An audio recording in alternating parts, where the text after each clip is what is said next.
not listed in many big exchanges now, and Safemoon yesterday only listed on some bit. I don't know the perfect name, but it's it.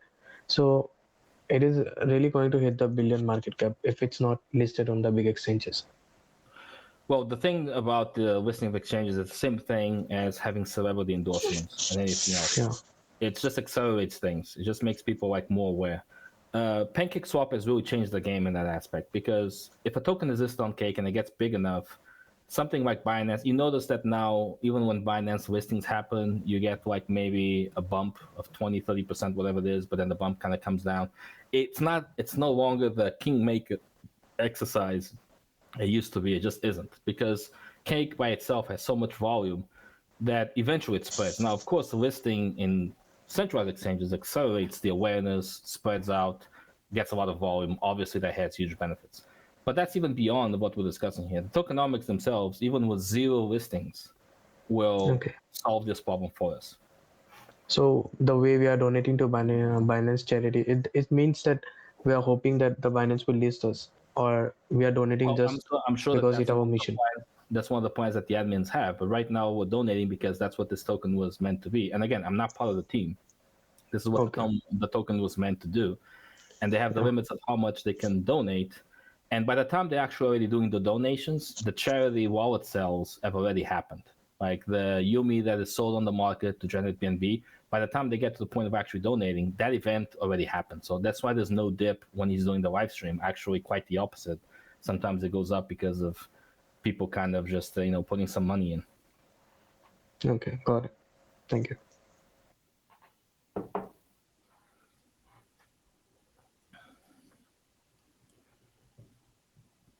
Any more questions? Yeah, thanks for everything you've been saying. It's really helpful. I wanted to know what your process was for vetting the security of the token contract. Mm-hmm. So initially, there's only 2 things that matter. There's other ways to exploit stuff, and I'm by no means a super high expert in Solidity, but I do know quite a bit.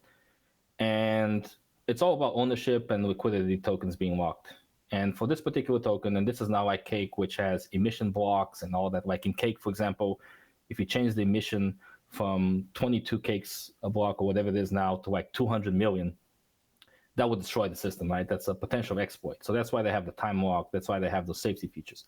But here we don't have any of that because they don't own the contract. So if you don't have contract ownership, there's nothing you can do. The contract exists there and it says, this guy is my owner. It's like a dog that will keep barking and will only stop when the owner shows up, but the owner is dead. That dog is going to be barking until the end of the world. So that's security number 1. And that alleviates so many things because you can't do anything about it. They just can't. The other one is, okay, what about liquidity? Why is liquidity important? Well, it's important because if I'm selling tokens and there's no liquidity, if I sell $1 of tokens, I impact the price 50%. But if there's a lot of liquidity, I can sell $1 million and impact like 5% or something like that. So having liquidity is extremely important to ensure that the transactions and the trades happen pretty good. Now, because Yumi doesn't have a farm on Cake, doesn't have any incentives for people to provide liquidity, because on Cake, you create the LP, you farm on Cake. That's the incentive of the project to maintain liquidity, is by convincing people to join by paying them something. But we don't have it there yet because that wouldn't be sustainable with this ecosystem. So what they do is they actually take a big chunk of the liquidity, they send it to the dead address, and it's dead. It's there. So the LPs are doing their thing. They're providing liquidity. They are owned by the dead address, but they're like the dog that won't stop barking. So there's nothing you can do to vacate that liquidity unless you decide to buy $100 million worth of Yumi. And even that wouldn't get rid of the liquidity. You just increase it tremendously because of all the reflex and everything. So it's not going to go anywhere. We're always going to be able to transact in Yumi. We're always going to have charity sales. We're always going to have all that. Even if the devs go away and there's no more donations, all of that stuff will continue to exist. Of course, the token price, if that will happen, goes super low. But that's not the case. As long as this ecosystem is maintained and people believe in this, and we keep getting people, it's all good. Okay. So I saw a couple things, and it might be because the numbers I'm looking at are incorrect. But one, I was wondering why the liquidity appeared to be flat and not growing. Okay. And then second, I did see a flag on Token Sniffer. At first, I was kind of alarmed, but I read into it, and it sounds like it's a non-issue because they updated the contract. It just shares some similarities with another one that was kind of bad, but it did appear that it was fixed. So I wondered if you looked into those things as well. The contract ownerships, I mean, there's a few contracts that will happen into this, but the only one that matters is the one that regulates the token itself and the ownership of that. So to answer your first question of the liquidity is, the liquidity pool is fixed in the sense they have a certain amount of LPs that are available and a big percentage of them are there. The only thing that's going to change the value of the LPs is by increasing the value of the BNB in the LP itself. And how do you do that? Well, things exist in the 50-50 range, right? So if you have now 6,000 BNB, if I'm buying a lot of Yumi, I have to drop BNB on the LP itself. So if I buy 100 BNB of Yumi, those 100 BNB go, 80% of them go to the LP in the dead address. That's what builds up the LP balance. So there's no mechanism in the token right now that keeps building up LP, at least not in a significant amount. The things that are like building up the LP is people buying more of the token, and then the dead address removes tokens through the reflect and through the burns, which makes it harder to buy tokens as time goes by, meaning the tokens get more expensive. And as the tokens get more expensive, they exist in the 50-50 range with BNB. That's how you get the value of the LP. Right? I understand it now. Thank you. That answers a big no question. Worries. Yeah. And then for the token sniffer flag, that's kind of a non-issue, right? I mean, it's just letting you know. Well, I'll look at it, but here's the truth. Cool. And I've been involved with a couple of websites that do that kind of stuff, and they're way more automated than people give them credits for. It's not like that there's a lot of people manually viewing stuff sometimes. That's what I figured too. Yeah. And I haven't looked at it, but I'll make a note here to look into that. But I mean, flags show up all the time, and a lot of time, these websites are also trying to get some traffic, right? So they say, "Hey, we found an issue," and then you go, "The issue is that this name was created and it's not used anywhere." And it's like, okay, so some guy forgot to allocate this to something. It's not a big deal, it's not an exploit. Like, some issues are critical, but at this range, honestly, with so many people looking into this, by now, if there was an exploit like that, it would have already been pulled for sure. Right. I mean, I personally read through it line by line, and I didn't see any like suspect code going in. But yeah, but I'll definitely make a note to look into it. Cool. But I don't think it's anything. Yep. Thank you very much. Okay, I have a question rising up there. Why Bixi never reveals his face? Means he never reveals his face in Telegram or Instagram stories. Say again, I couldn't hear you. Can you speak a little bit louder? Why Bixi never reveals his face in Instagram stories and Telegram? Oh, that's super common. I mean, I don't want people to know my face or my name, because in crypto, if you have an issue and someone knows that you own millions, you never know what can happen. Privacy is a big deal, right? Because transactions are useful. If you have $4 million in the bank and someone blackmails you to get that money, you have mechanisms of legally prevent that money from running away from you. But in crypto, someone gets you on the street, steals your phone, does whatever. They steal 4 million, and there's nothing you can do about it, right? So in that regards, you are going to find, like, if you have a project that is actually doxing your CEO from day one, they either very linked with Binance, and Binance demanded them to be doxed because of just the impact, like swipe and stuff like that. Or Binance kind of knows internally what they're up to, so there's a little bit of doxing in that sense. Or they're up to something, and it's not really them. Like, they're just putting fake pictures. Because anybody who's really trying to make a difference here, they're not going to do this, certainly not for $100 million market cap, which can make them a target for people, to have that stuff. So privacy is a big concern, and everybody should be practicing the same. Yeah, got it. Thank you. Yep.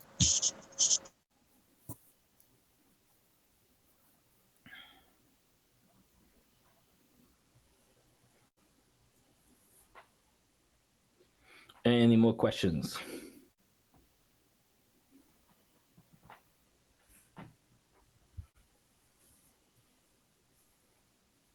Hey, I'm going to start unmuting some guys, so because I've got some hands up. If you got a question, go ahead and ask Joe. Can you hear me? Yep.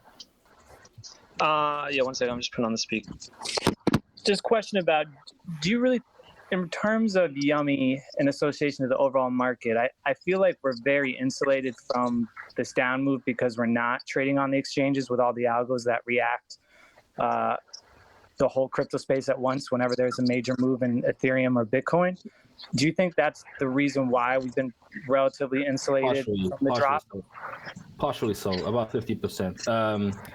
Market forces are all about algorithmic trading and centralized exchange, like you said, although Cake certainly also has its own share, but also liquidation processes, essentially leveraging trade, people who are borrowing to do something. And people tend to lend BNB or put BNB or Ethereum or Bitcoin as collateral while they speculate in other stuff. So when BNB drops, or Ethereum or Bitcoin, it drags the entire market because it forces those people to liquidate, right? If you're lending BNB and you're borrowing some other coin like, Binance Dollar or whatever to buy something else, once BNB drops, you can get liquidated. So that's why it has such a cascading effect, and you see those kind of slow bleeds, and then all of a kind big dip. That's because liquidation bots are starting to do their thing. Gotcha. So we're partially insulated from that, not completely though. There's no way to hide other than stable coins if BNB drops like 20%. I mean, everything will be affected in the end. Now, the way it affects us is, let's say I went BNB to buy BUSD and now I bought Yumi and I'm holding on to Yumi, but now I'm getting liquidated. But I don't want to get liquidated because liquidation comes with like a 10% fee or something if you're using Venus, something else. So I'm going to sell my Yumi. I'm going to buy BUSD. I'm going to pay off the loan so I don't get liquidated. That's how we get affected, but way less than it would be because we're small and because we're not in centralized exchanges, but we're not immune by any stretch of imagination. If the market crashes 50%, we will feel it, guaranteed. Gotcha. Thanks, Joe. Yep. I have a question. Yes, I hear. I'm pretty new to this texting decentralized exchange. Maybe this question may be silly for you, but anyway, I'm gonna ask. How can we track the buybacks? So the easiest way, not a stupid question at all, thanks for asking that. The easiest way for you to track is there's an address, which is the charity wallet address, which contains the BNB. I don't have the address right now, but someone else could supply that, or you can find that on the chat. And actually, that address contains the BNB after they sell the Yumi token and everything, and that's where they take the BNB to buy back the Yumi. And we can see that there was a few transactions actually about half an hour ago that did some buybacks, and that's part of the reason why this dip was rebought, is because the devs are trying to get a good price on it. That's how you can track. And that's a good idea for a lot of people to do that, to make sure that the stuff is working as it should be. And you kind of check this address to make sure that they're doing the buybacks. And we want to make sure that the devs are very open about the fact that this is happening, or if it's not happening, why not? This is how the ecosystem can do very well. And the charity wallet is the one that ends in 3471, and you guys can check that. Someone else can put that all on the pin or something like that. You'll find it. The connected question, by the way, thank you. The connected question is, how can we know this trade executed not over the counter by the pancake swap? What do you mean over the counter? With someone's wallet. Oh, because it always has to. There's always an address and a wallet that will have to come up and disappear from. And the charity wallet, we can check the address on BCS scan, and you can tell when funds will move from that wallet into Pancake to buy Yumi. And then you can see what happens to the Yumi afterwards, and then you can confirm that the Yumi was indeed sent to the dead address. And if it was sent to the dead address, then that's it. It will no longer be anywhere. Hey, Joe. Yeah. So, but it seems like we're sending from the charity wallet. We're sending straight to the burn address. So we're sending it straight to the burn address. Then it's not going through PancakeSwap, which is not recording as a buy. They're first buying it on using PancakeSwap. A lot of them. There was just even a few buys that happened right now where they used some BNB. They might send some other one, but here's the thing: even if they didn't, if they didn't buy it at the market, okay, it's not pushing the price up. Understandable, sure. All of them, by the way, so far that's how they did it. They bought it at market, sent it to be dumped, but send it to be dead. No, they didn't. I'm looking at the transaction right now. Which one are you looking at? The one from yesterday. One from yesterday. So let's look into that now. So if you see there's so if I'm correct, the one from yesterday was because there's only one transaction so far, right? No, this doesn't. The one that's so looking at the Charlie wallet, there's only one transaction going out to the Burn wallet. There's a few. Oh, to the Burn wallet. That might be the case. But now let me see if I find actually the. Damn it! I had it open here. I need to see if I find Charlie wallet. Let me see. Hold is dead. See the last one. Right. Okay. Yeah, this is the one. Okay. Yeah. So which transaction? Oh. Just tell me the block number. The block number that was executed. The hash. No, not the hash, the block number. So next to the hash, there's going to be the block. It's the easiest way to find it. Next to the hash is going to be the block. Yeah. Are you on BSCS scan? Yeah. So there should be a 750, something like that. Okay, let me see. Click into the transaction hash. Yeah. Okay, see, I got it. Oh, so it's maybe the transaction that ends. It's the transaction that ends in 109, right? That's the one that's sent to the dead address. Yeah. Yeah. Okay. Right. Yeah. So what's the question? I'm just trying to understand how the buyback works, because I don't I would expect to see from this wallet, I would expect to see a out and. No. So you're thinking about this wrong. So if you look at the transactions before that one, you'll notice that they did a bunch of buys with BNB.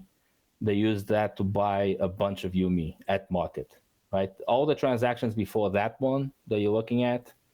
And again, I have the wallet here and it's gone again because I have so many things open.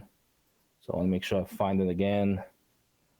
Yeah, I lost it as well. I have too many things open. I got it. I got it also here, the 471. Okay. So if you look at a bunch of transactions before that, they bought 90 million Yumi, 90 million Yumi, 90 million Yumi, using about 38 BNB every time. You see all these transactions. So what they did is they staggered this into multiple buy amounts. So they didn't create a single massive green candle that will affect the price that much. Because you have to see it from the devs. They want as Yumi as they can. At the I see what you're saying. That's how they remove. They want to remove stuff from circulation, and the easiest way to do it. That's why Binance doesn't announce when they're doing a burn until they already did it, because they're buying it at dips. They're buying it when the market is kind of slow, so that the price doesn't move much. If they did a single buy of however this was, like 600 BNB, if not more, I don't even know the total. It would make a huge green candle, and they would overpay for the Yumi for 20 or 30%. Sure, it will look good on the graph, but it's not really doing the job, which is to remove tokens. You want them to remove as many tokens as they can with the lowest possible amount of money on their end, so that their wallets still have money to donate. Got you. Yummy to the moon. Hey Joe. Thanks for taking the time to chat. It's been super helpful. Quick question, and I'm new to this space, so this might be dumb, but I'm looking at it, and the way you're describing it, it seems like the way this token has been designed, it's like there's a lot of tailwinds to push this up. Reducing supply, doing the buybacks, having the tax on entry and exit for transactions. Just a lot of favorable tailwinds to push this up. My question is, if it's so favorable, maybe other coins have done this, but why haven't other coins designed their tokens the way Yummy has? No, it's a good question. So SafeMoon is the one that really opened up the door for this new model, right? We have to see that crypto has gone through a lot of things when it comes to smart contracts. And the problem that Ethereum had is that the transactions in Ethereum, since smart contracts started, they were pretty cheap, right? But people were not familiar with smart contracts. By the time that a lot of people became experts in smart contracts, 3x fees were already $5, $6 a piece. So when they coded things, they designed things that, as low transaction count as possible, as efficient as possible, try to do a lot in one because it was so expensive. But when Binance Smart Chain came about, it unleashed a lot of these concepts that people already had in Ethereum if the transactions cost 1 cent or 5 cents or 10 cents, which you kind of go a little bit crazy with the transactions and with how things get done. And it's in that ecosystem that things like Cake and in some ways Sushi, although Ethereum was kind of pulling some of that model, where you can kind of splurge on transactions. And Cake really opened up the door for that. It really created this thing that you harvest, you have a harvest button, you have a farming button, you have all these add, reduce, like whatever, blah, blah. And then as people became, they transitioned to BSC and they started looking into things, they said, okay, what if we create a coin like SafeMoon, which has deflationary things and it has all these contracts. Also, the algorithmic coins like Ample in Ethereum and Ditto and BSC are kind of some other examples where you need a lot of transactions for the ecosystem to work. And that's how you got something like SafeMoon. And why are these interesting? Well, because unlike a swap, you can have an efficient ecosystem where you relent ownership of the contract, where you give ownership away, where the contract no longer has to be changed to be efficient. With Cake and with other swap, pick your, Cake or Ape Swap or whatever you want to pick, or any other one, they will always use they still retain some ownership of the contract because they want to change the contracts, they want to change emission rates, they want to change the pools, they want to deactivate pools, activate pools. You need contract ownership to do those things. And they solve that by having time lock. Well, this is a new model where the devs can say, look, people, contract is out there. I have zero ownership of this. I can't even change things if I want to. This is what it does. And it generates this amount of money and it pays off this guy or it pays off that guy or it buys this service or it donates this or it buys that. It's almost like an automated tax, like the whole thing. That's why we have those cell tax and everything. And it's like this machine that exists that have no control over it. And people really got excited with that because now what you're saying is, okay, I have a machine that does this thing no matter what, can't be stopped, like Terminator style. And it will do its thing. And people are playing with that. And Yumi simply happens to be one of the latest iterations of that. The first one was SafeMoon. I mean, imagine, for example, this stuff in elections or other things where a result is in, it cannot be changed, it cannot be modified, it cannot be, discussed, or it cannot be like put into question because it was processed by a computer, 100% infallible, no way to destroy it, no way to prevent it. I mean, it has all those advantages, and that's what people are playing with. Now, why are people getting excited? Why do you see all these clones? Because some guys are having fun, some guys are trying to solve a problem, but sooner or later, you're going to find another iteration of this coin that's going to be, could be Yumi, but could be another one that's even crazier and solves a real problem, and that's going to get some attention, just like Cake did. Got it. No, that's super helpful, and that makes a lot of sense. And the way I'm looking at it, it looks like it's financially engineered to push upwards. But under what situation or scenario does that not work? Like, where's the sensitive point? It's all about the economic opportunity. Okay, so this gets a little bit more into game theory and like economic theory. So I'll get a little bit on the technical side, but not much. So what happens is, in everyday transactions, there's the inefficiency spending and there's inefficiency on some side, right? The inefficiency here is on the sell side, and that's kind of smart. One would think that you're artificially trying to create something, upward pressure, something has to give, it can't exist forever. Well, it is giving. When someone capitulates and they sell, if you sold like another coin like Cake, you lost 20% of value. You said, okay, after this, I don't care more about this stuff. I'm just going to sell. You lost 20%. But here, when you reach your capitulation and you sell 20%, you actually lost 30% because you had to pay the tax, right? That's where the resistance comes in the game theory that makes it harder. It's when you decide to lose or when you decide to sell and get out, you're paying more than you would with other systems. And that's where the inefficiency really helps the ecosystem and encourages the accumulation. But it does so in a way that's sustainable. It does so in a way that if you actually put money in, you're going to think twice because, well, putting money in costs 9%. Taking money out costs another 9%. So I know I'm going to have to make at least 20% to make this happen. And if you don't know that the first time, you'll know that the second time. So it kind of makes it a little bit harder for you to enter. Like you have a little bit more risk aversion because this is, serious business. 20% is a lot. So that's where the equation balances itself out. Once you're in, you pay the inefficiency of your decision of going in with the sales tax. Once you're out, or you never go in the first place, well, at least you didn't lose 20% from the get-go, but of course you didn't make any gains.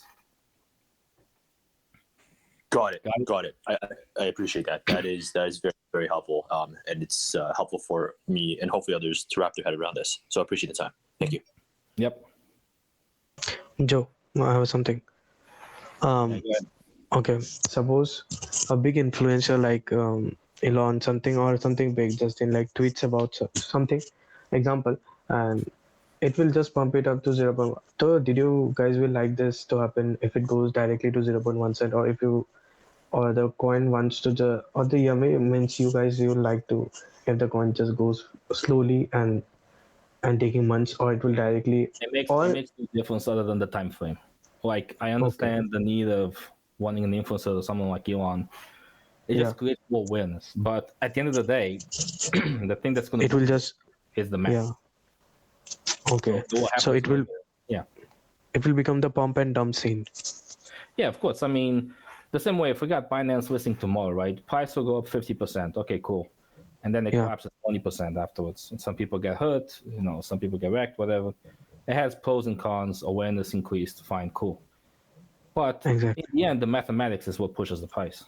And here, Okay. what I'm saying is based on my experience, and again, not financial advice, etc., etc. Mhm. This is one of the most asymmetric examples I've ever seen of risk reward in terms of the dynamics of the system. Even to the point that I think the devs are going to have a tough time doing the burns without moving the price because of how this is working out. But that's cool because that's kind of what they intend to do. They intend to give back to the community. They intend to buy back the tokens so that the holders are not suffering. And you have to move the price. You just have to. This is a very asymmetric example, and pretty soon in a week, not even, we most likely will not be at that equilibrium. We'll be much much higher. Okay, thank you. Got Yeah. it.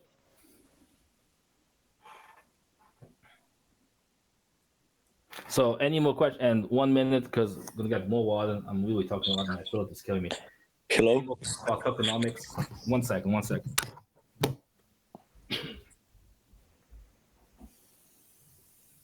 Hey, if you guys have a question, just raise your hand, and then he's gonna take as many questions as he can.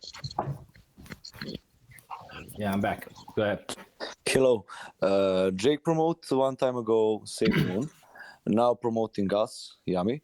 Can you personally say something about Safe Moon and Yami? Compare the two coins.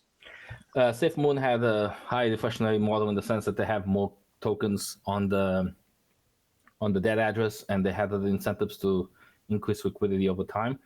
But the biggest advantage that Safe Moon has versus Yumi is it was the first big mover. I mean, it's the same way that Cake has an advantage over all other swaps. It was the first on Binance, at least. That's really the main difference right now. In terms of tokenomics, at the same time, we're growing about 4 times faster and contracting and increasing, whatever word you want to use, about 4 times faster than we did with SafeMoon. So what happened in SafeMoon over 2 months or whatever the time frame was, will happen much, much shorter here, one way or another, either downwards or upwards. But I strongly think it's going to be upwards. We're doing this a little bit faster because of the burn mechanism that was introduced now. Thank you for your answer. Yep. Any more questions, guys? One quick question. Again, the blockchain concept, I'm kind of new here. So when the original instructions were designed, like that can't be changed, right? But then it sounds like this new buyback thing was new. That's from the dev team, right? Not from the blockchain contracts? Correct. Maybe. Correct. So what happens is the devs essentially realize, oh crap, we're building up BNB in the charity wallet way too fast. Like we're selling too much Yumi because we have so much volume, we're getting so many people, and the price didn't have the time yet to fully go up to allow us to absorb 3 billion, right? 3 billion Yumis being sold. But they can't change the contract, right? Barring them saying to the community, hey guys, we fucked up, we're gonna have to create V2 for Yumi that doesn't sell 3 billion, sells only 1 billion, but it's going to take us a while. It would crash the product because people are like, oh my God, a new contract, what are you talking about? It would be a mess. Yeah. So what they said was, all right, so we can only donate 100K a day. So we're going to take the remainder of that and we're going to, buy back in the market. And we're essentially going to negate the part of that purchase. Well, the cool thing about it is, well, the 3 billion transaction still exists. You're still getting reflect from that, and so am I, and so is everybody who invested. And you're getting the reflect from the buyback transaction as well. So that alone ensures an insane volume per day. That gives you about point at the current levels, about 0.4% a day of reflect alone. I'm not even including the contraction itself or the tokens you send to that address, just the reflects, which is obviously like a pretty big one. But yeah, they have to do it manually, and that's the part that we still need the devs to do. And that's what I encourage everybody in the chat is to say, hey, how the burns, and we see the links, and the admins need to post that on Twitter. They need to post that on the chat, make it a pin. And people can check the address like we did just now and really make sure that the transactions are happening and kind of keep that in line, because that's going to be crucial for this ecosystem to continue and to continue to thrive. And I'm pretty sure the big CEO and the other guys, they know this. I'm not sure if they're on the call, but I'm sure that they know this, and I'm sure that this is something that they're going to do it digitally, because this is a change that kind of was enacted, but it's not on the contract, because again, they grew faster than they thought they would. Got it. I think the buybacks make sense. I think this is going to be great for this. But I guess the quick my just devil's advocate question is: doesn't that change like the inherent design of the blockchain and the contract? It's like, if this can be changed, like what else can be changed, kind of thing. Well, obviously, manual changes of people buying back stuff can be done at any time. So the devs have decided that manually they're going to buy back. Now, if they don't, of course, that has negative repercussions, because people are like, what are you doing? You said you're going to buy back, etc. And it introduces changes. That's totally true. But you cannot prevent someone from doing if I wanted to burn my entire Yumi into the dead address right now, I could have done it. It's a manual thing, and it will hurt me a lot financially, but I could do it and give that gift to the community, kind of thing.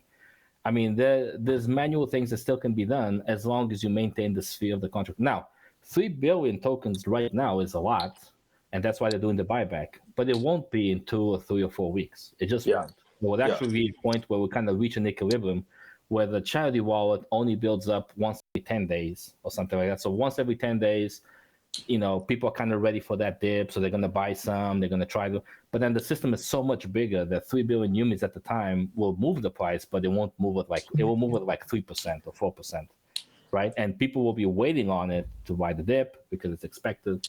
There's a pretty big difference. Got it. We just grew too fast. I mean, that was the problem. We just grew too fast. It's a good problem to have. It's not a bad problem. Like we're at the problem that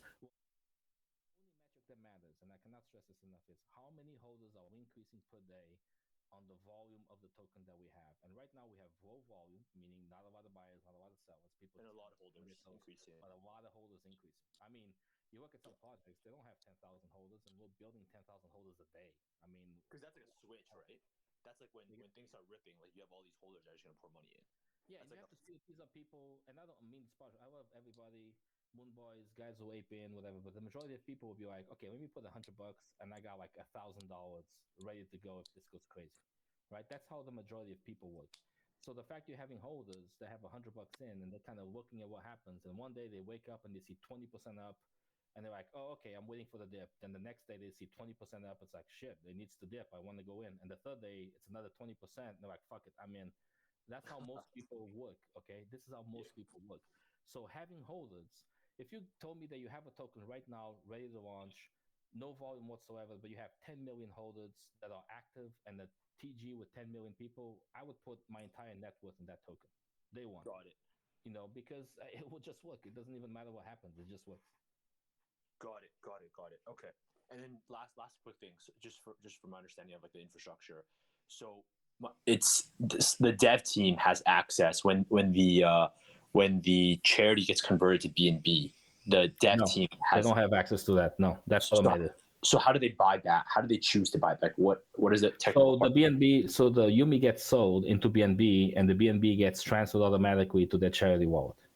And it's on the wallet, and that's the wallet where they can choose to donate to Binance, to whatever. That's the one they have control over.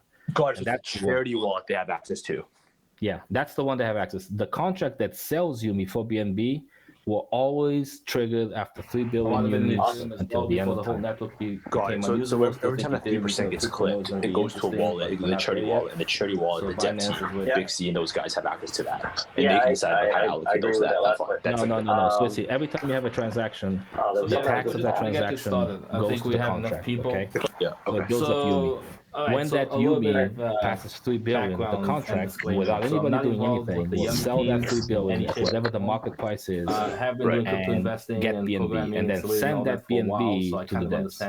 That's all that matters. So the actual action of going to the Yumi and the Yumi building up in the wallet and then being sold at market, they have no control over that. Got it. And then after it gets converted to BNB, but that BNB gets sent to the charity wallet, and that charity wallet. Yeah, and that's the one they have 100% control over, and that's where the confidence comes in. They said now they're going to burn some tokens and everything. That's from that wallet. That's the one they sent to Binance charity, like the actual 165 BNB or whatever it is. That's how eventually stuff gets allocated to. Got it. So then that's why it's like the authenticity, like the posting of the thing that becomes important, because they have autonomy over where that money goes. Yeah, and crypto is about trust. Look, the cake developers were anonymous, still are anonymous, right? Yeah. And they had the SIP bug that almost destroyed the project, and it took forever to get back from that. How did they get back? Transparency. They were communicating, hey, we're burning this much cake. They started doing the weekly burns with more fanfare on Twitter, making sure they were consistent, making sure they were clear. That's how it goes. And this is the same thing that's going to happen here. We need to have a good system where the devs communicate. We burned this much. It was this much percentage of supply. Here's the TX, guys. Happy birthday. Hey, guys, we burned this much. TX of supply, consistent. Happy birthday. You just keep going. You do this long enough, becomes normal. And then all of a sudden, people are like, why am I not bigger into this coin? Why am I not buying more? Like, these guys are legit. And once that happens, you get this momentum that is hard to stop. Got it.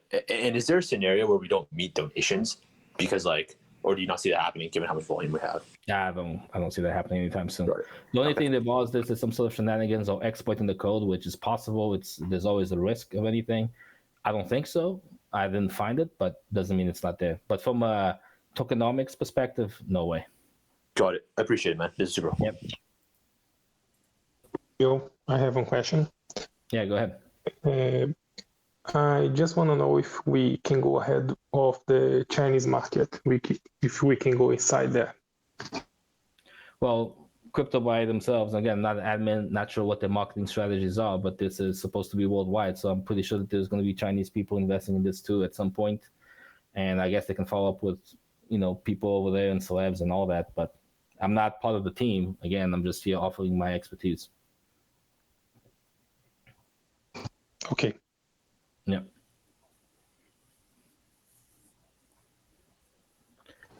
Anybody else with a question? Go ahead, speak up. I'm unmuting you guys and just go ahead and ask your questions.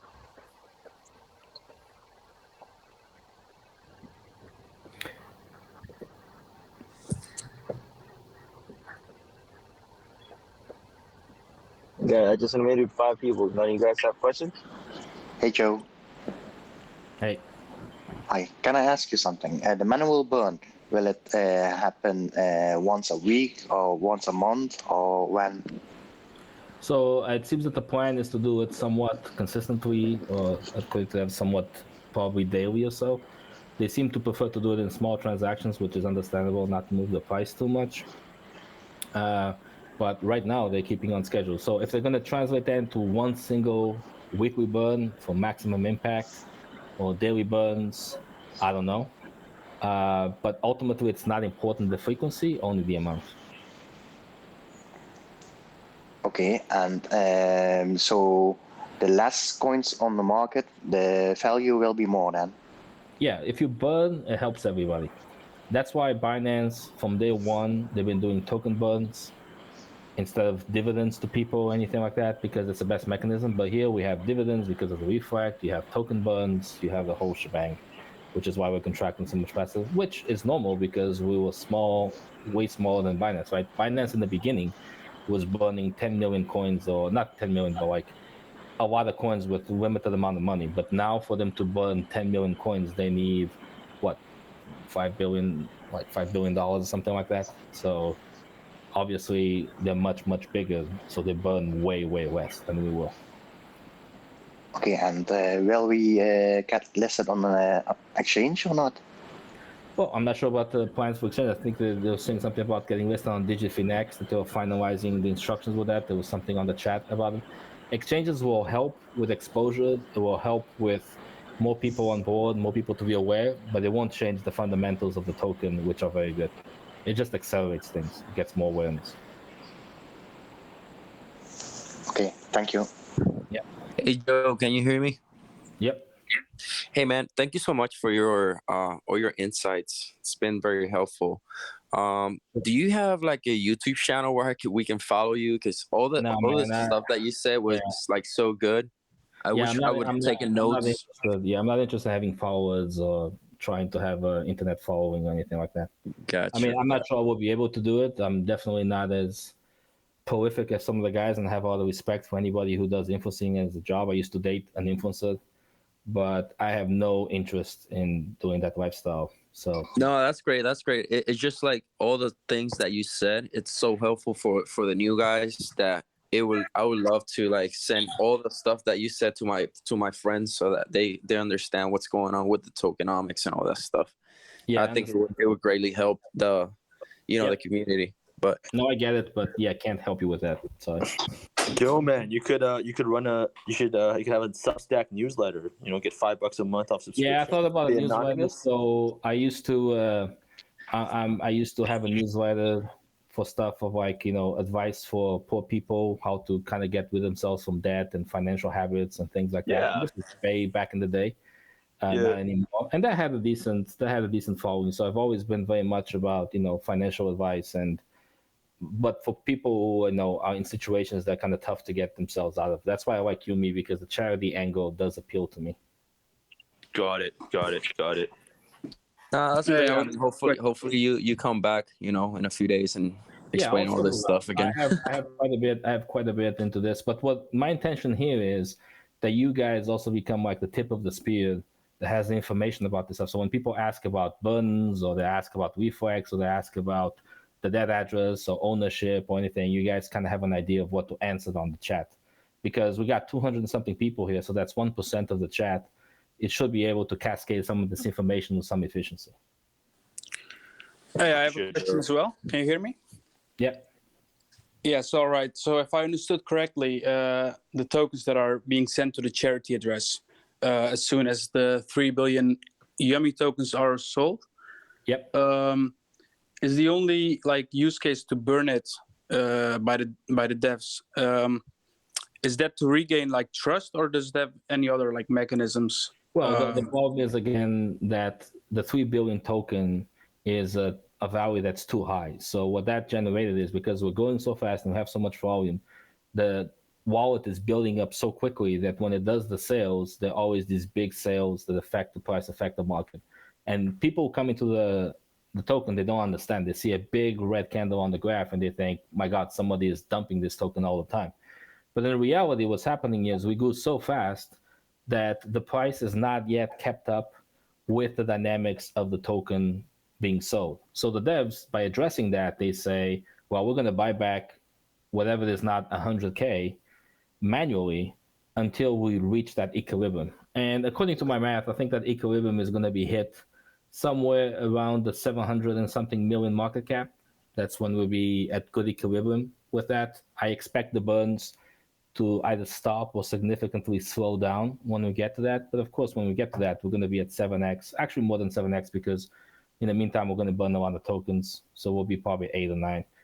But I think at about 700 million, that's when that equilibrium is going to be reached. And I think that's when the devs are going to say, yeah, no more token buybacks.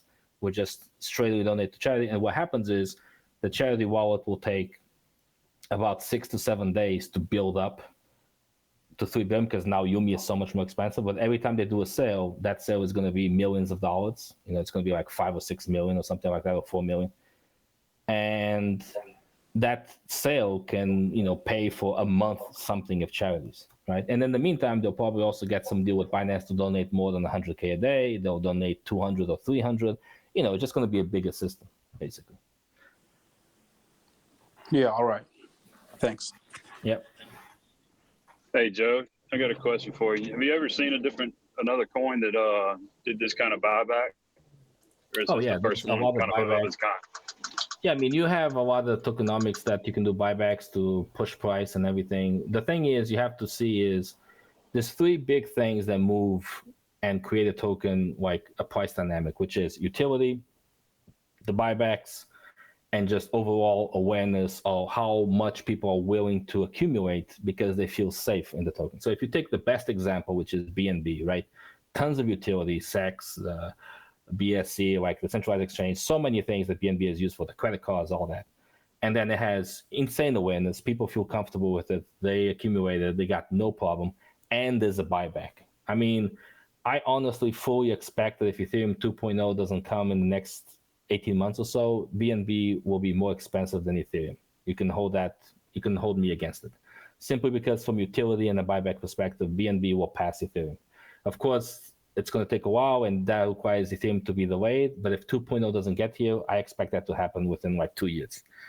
So that's the most extreme example, right? Some other tokens, so they lack the utility, they lack the confidence.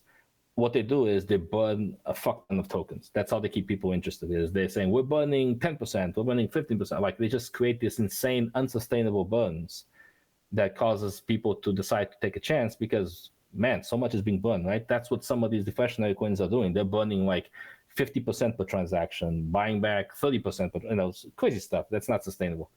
And usually those tokens will just either go crazy, like parabolically insane, for a while at least, or they just crash into nothing because the more tax you have in transactions, it's like it's sluggish. The more it takes to move things forward. If you really start trending to zero, you start having a problem. Like if you reach like a 500,000 market cap or $1 million market cap, for those guys becomes a huge challenge to get up. They won't be able to get up unless someone really takes a chance.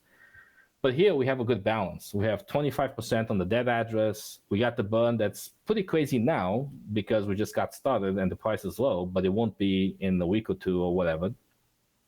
And we have utility, which is the whole charity aspect, and people kind of like that. And confidence, we don't have it yet because this is a new project, understandable, takes a while. But as more holders come in, as more people talk about it, more YouTube videos, the awareness increases, people will feel more confident, and they start putting bigger amounts, and that's your price dynamics. But to answer your original question, yeah, tons of tokens that burn tons, but that's only 1/3 of the story. There's 2 more things to consider. Appreciate it. Yep. All right, guys, got time for maybe 1 or 2 questions, and after that, I'm gonna check out. Hey, Joe. Greg, you got something? Yeah, Joe, thanks for sharing everything with us. This is great. Obviously, you're not into giving financial advice and you're not a financial advisor, but if you were looking at the charts right now, like where we're at, would you think like this is a decent entry point? And obviously I'll take it with a grain of salt, but to drop a decent chunk of cash in here. I will share a little bit of entry points. I did some at the point 407 and some at the point of 0.18, but I bought some very close to that peak. So these 2 big green candles at the peak were actually mine. And I have no worries about that kind of stuff. And yeah, I feel, again, I'm a little bit of, what do you say, too much fact-driven. I lack a little bit the emotional sensibility of some of these things. I am not really concerned about swings and people's feelings a bit. I just trust the math. And once the math is solid, I sleep well at night. And I don't even think about the fact of the money that I have in this. Well, Joe, I was right up at the top with you when I first went in, so you're not alone there, buddy. But yeah, thanks a lot. I appreciate everything you said today. It's great. And what I want to also one of the things for people to understand is you can check the contract address to see how quickly the Yumi is being built up, and when it hits 3, it's going to sell. And those are the big candles that you see. If you want to buy dips, that's the dip to buy. Get your funds ready. I mean, that's, other than a few other transactions, that's pretty much how about all my coins. Is you wait for those dips because they're not going to exist forever. Because sooner or later, people are going to be aware of them. They're going to time them. And understand if someone says, holy cow, we just have a huge candle, what happened? You're like, you check the charity wallet. Oh, yeah, charity wallet sell, no worries. And people are like, what the hell is that? And then you explain a little bit. And ultimately, I feel that investments that you feel good about are rooted in knowledge and awareness. And the more information people have, so that someone says, hey, why do you buy Yumi? Oh, man, because it's going to move and I'm fucking in. Yeah, that's not a good thing. But if you tell them, no, actually I like them because they have this much tokens, they renounced ownership, they got these tokenomics. I can get into some detail. I'm not an expert, but here's what happens. You feel so much more secure in what you're putting money in, right? And trust me, I was in chats. The one that comes to mind is definitely Cake, because that's one of the ones that kind of did it for me. The sentiment was exactly the same. People were like, why are we not moving? Why are we not moving? You got this and this and this. And Dev's saying, yeah, man, don't worry. You got so much stuff planning, blah, blah, blah. And then one day I remember that the liquidity in the DEX essentially doubled overnight. And everybody was like, holy cow, what the hell happened here? What news? Hey, any news? Blah, blah, blah. And like, I don't know. And the next day it doubled again. And then the price started picking up a bit, but not yet a lot. But you're like, holy cow, if the DEX liquidity is building up, we're going to blow up. But people are like, well, why aren't we moving in price? Why aren't we? And then boom, Yeah. So could it happen here? 100%. I honestly, I feel exactly the same way I felt when I bought Cake at 75 cents. See, I was saying, thanks for that. I was saying earlier to some people in here that I think now that the burn isn't, just such a huge chunk, like, I think it's been changed now that they're kind of splitting it up. I think that'll kind of also help with the momentum of the coin. Yeah, sure. Kind of keeping like an upward trajectory. So I think I'm not great with charts, but it doesn't, like, every other one of these other coins that I've kind of, dabbled into, they do this pump here and then they go a lot lower than they are right now, and then they consolidate for a bit, and then this kind of looks like it's just continuing on an upward trajectory for me. But for example, the first one that they did, which was bigger, like the first one, because they did it much quicker, almost didn't move the price because we're kind of in the dip and it was a little bit. This one they started doing, it already started moving the price with way less, because those dynamics, as early as 2 burns, they're already showing themselves. By the third and fourth and fifth burn, those dynamics are going to be impossible to avoid. You just can't. And then at that point, I assure you that there's going to be a lot of people saying, I'm waiting for the dip, I'm doing whatever, blah, blah, blah. And it's going to be the same thing all over again. I mean, it's just the way it is. And people look at these big red candles and they get scared. I get it. I understand. It's not easy. But hey, if this was easy, everybody would be a millionaire, So it's like, this is where the rubber meets the road, and where you kind of separate the men from the boys, is that you do your research, you believe in what you read and analyze, and you have a brain, and push your emotions aside and put the money in and see what happens. Yeah. Hey, if I'm wrong, guys, I'm sorry if I'm wrong. I've been wrong before, but I will be right there with you, sharing some of the losses. And if the devs do anything finicky or whatever, I doubt that they would. They all seem like really good people, but so far so good. Awesome. All right, thanks a lot, Joe. Appreciate that, man. Can I ask one question, please? Yeah, one last one, because after this... Yeah, sorry, it's a really basic one. I'm looking on the contract address. I can't see where the build-up of the billions of Yummy go to the contract address. You want not the token address, you want the actual. So actually, let me open up this, because I just closed that window. So you want to go to the token address itself, and you want to have the one that says token tracker Yumi, whatever. And if you go on token, that balance right now has about 0.27 BNB. Oh, if you find such token, enter Yumi, and you will see the current balance, which is 1,063 million. So 2 more billion, and the charity sale will activate. Where does that? I see the 0.27 balance, and where do you say the Yumi? So are you on BSCS scan? Yeah, I am. So I can see the balance. Click the drop-down box where it says token. Yeah. That box. Now start entering where it says search for coin or search for token. Oh, yeah. And I put in Yumi. Gotcha. And then click on it. The balance that's displayed there is not accurate. You have to click on it to actually see the accurate balance. Yeah. And you can click on it, and now you should see filtered by token holder. Balance is 1,064 million. All right. Thanks for that, man. Appreciate it. No worries. All right, guys. All right, Joe. All right. Have a good one. Yeah. All right, Joe. Thanks so much, man. I appreciate your time. And we can't wait to see you guys.